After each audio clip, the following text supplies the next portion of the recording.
બોટાદ જિલ્લાના ગઢડા મુકામે નગરપાલિકાના તમામ વોર્ડનો બીજા તબક્કાનો સેવા સેતુ કાર્યક્રમ સામાજિક ન્યાય અને અધિકારીના મંત્રી શ્રી આત્મારામભાઈ પરમારની ઉપસ્થિતિમાં યોજવામાં આવ્યો હતો। આ પ્રસંગે પ્રાસંગિક ઉદ્બોધન કરતા મંત્રી શ્રી આત્મારામભાઈ પરમારે જણાવ્યું હતું કે ગ્રામજનો તેમની સમસ્યાઓના નિરાકરણ માટે સરકાર પાસે ન આવે, પરંતુ સરકાર સ્વયં તેમના પ્રશ્નોના ઉકેલ માટે ગ્રામજનોના દ્વારે જાય તેવી વ્યવસ્થા સેવા સેતુ કાર્યક્રમ દ્વારા સરકારે સુનિશ્ચિત કરી રાજ્યના તમામ જિલ્લાઓના 18,000 ગામડાઓના લોકોની સમસ્યાઓ અને નગરપાલિકા તેમજ મહાનગરપાલિકાના નાગરિકોના પ્રશ્નોના ઉકેલ માટે આ યજ્ઞ આરંભવામાં આવ્યો છે। તેમણે વધુમાં જણાવ્યું હતું કે લોકશાહી શાસન પ્રણાલીમાં લોકો કેન્દ્ર સ્થાને હોય છે।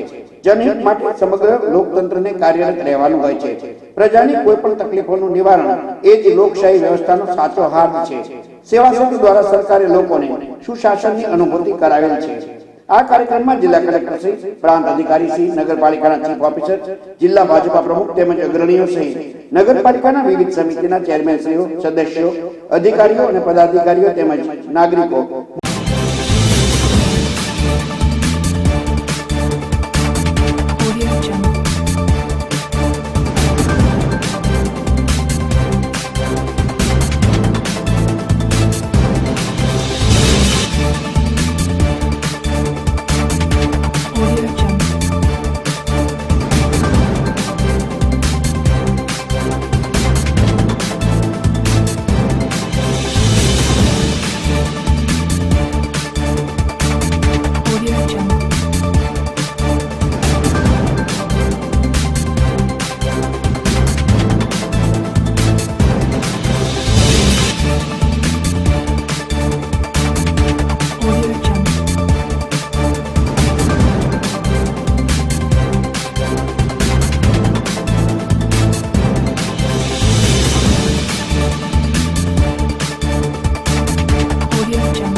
નગરપાલિકા વિસ્તારનો બીજા તબક્કાનો સેવા સેતુનો સરકારશ્રીનો કાર્યક્રમ હતો, જેમાં આ વિસ્તારના માન્ય મંત્રી શ્રી આત્મારામભાઈ પરમાર, માન્ય કલેક્ટરશ્રી, માન્ય ડેપ્યુટી કલેક્ટરશ્રી અને અમારા પદાધિકારીઓ શ્રીઓ હાજર રહ્યા હતા અને ઘણી બધી સંખ્યાઓમાં વ્યક્તિગત જેઓને લાભ મળે છે એવા લાભાર્થીઓ ઘણી બધી સંખ્યામાં હતા અને પોતપોતાના લાભો અહીંયા લીધા છે અને સરસ મજાનો સફળ આજનો આ જે સેવા સેતુનો કાર્યક્રમ છે એ સરસ રહ્યો છે, સફળ રહ્યો છે અને ઘણા બધા લોકોએ આનો લાભ લીધો છે।